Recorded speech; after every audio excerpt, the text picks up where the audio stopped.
Hello Libra, Sun, Moon, Rising and Venus signs. Kamusta kayo? Sana po ay nasa mabuti kayong kalagayan. Welcome back po sa Star Tarot. Kung bago kayo dito, welcome din kayo. Thank you for your support.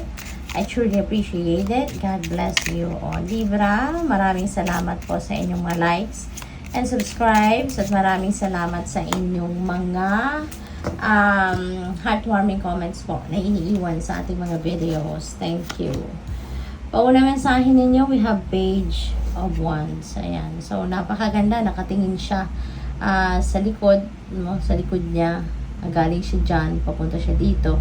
And parang may tumatawag sa kanya eh. Yun ang napipick up ko dito. Baka someone is going to call you dito, no? At baka merong balitang ibibigay sa inyo. May tip na ibibigay sa inyo.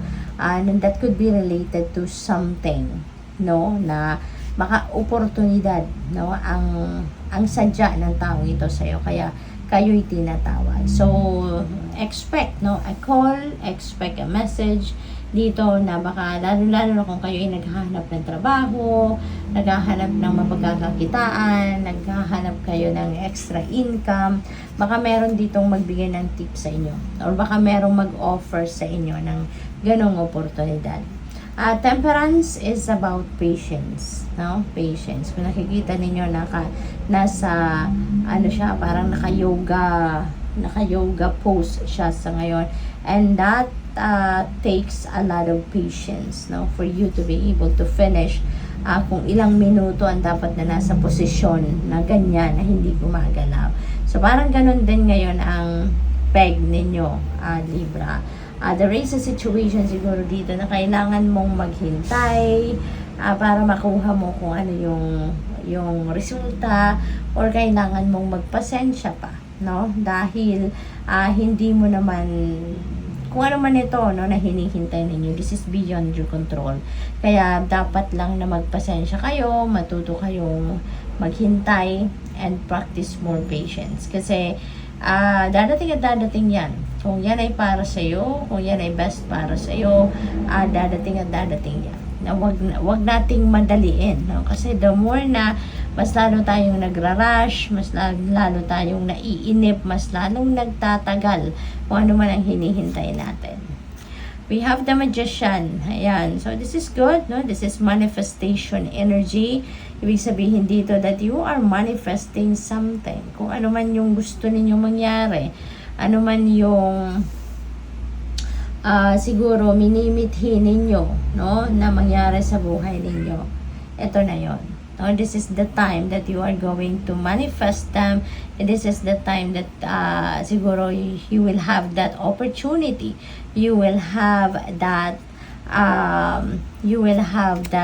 resources, 'di ba? Mga tao na kakailanganin ninyo, na makakatulong sa inyo para ma-manifest ninyo kung ano man ang mga gusto ninyong ma-manifest. So, what else? We have 8 of Wands. Ayan. So, dito sa 8 of Wands, mga ano ito, mga good news. These are wonderful opportunities then na dadating, no, na pwede ninyong i-take advantage ito, because this could be something na matagal din ninyong binabantayan no, na gusto ninyong magkaroon ng mga ganong oportunidad, at maaring ito na yon, no? Kaya kailangang handa kayo. You need to be ready. You need to be fit and ready physically, mentally, emotionally, and spiritually, para kung ano man ang dumating sa inyo, no, ay handa kayo, no? Handa kayong gawin, handa kayong isakatuparan ng mga bagay-bagay na ito. Maaari din na magta-travel kayo, because travel energy din si 8 of Wands. Baka this is a overseas travel opportunity. We have 7 of Cups. Wow, ang dami mong pagpipilian, no? So dito may wonderful opportunities, multiple offers ang maaring dumating sa inyo, at yun na nga, no, mamimili kayo, magmimini-mini mo kayo. Kaya tune in kayo sa iyong intuition, okay? Para nang sa gayon hindi kayo magkamali sa pagpili, nang sa gayon you will be led towards the right decision, okay? Magtiwala kayo sa inyong maririnig, no, sa iyong intuition, kasi gabay yan sa inyo ng Panginoon. So what else?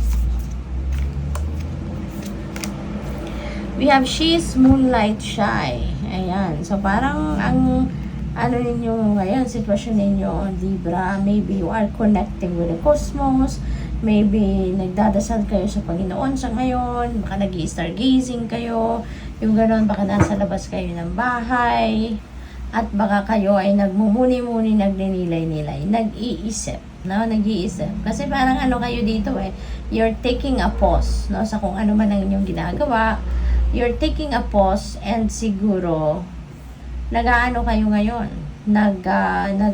nagdadasal at naghihingi kayo ng gabay, no, sa Panginoon. Siguro na nag-iisip kayo before you make a decision or before kayo mamili kung ano rito yung mga kukunin ninyong opportunity, no, pinag-iisipan ninyong mabuti at ikinukonsulta ninyo yan siguro sa Divine Universe. We have the comforts of friendship. Ayan. So, siguro meron ditong bonding moment kayo with your kaibigan. Baka matagal na kayong hindi nagkita. Ngayon, ano, siguro you bump into each other sa grocery or kung saan man, sa mall, mga ganon. At ayun, baka kayo you're going to sit down, no, over coffee or over tea para makipagtsikahan, makapag-usap, makapag-update, no, sa kung ano man ang mga kaganapan sa bawat isa. What else? We have magical manifestation. Wow. So, sabi ko kanina, this is manifestation time, no? Si magician. Kaya ito, magical manifestation. So, you are definitely going to see kung ano man yung pangarap ninyo, ano man yung plano ninyo, makikita nyo na, no? Na that is going to manifest na sa buhay ninyo. Makikita nyo na that is coming to fruition na, no? Libra. So, good luck sa'yo. Thank you for watching. Love and light. Namaste.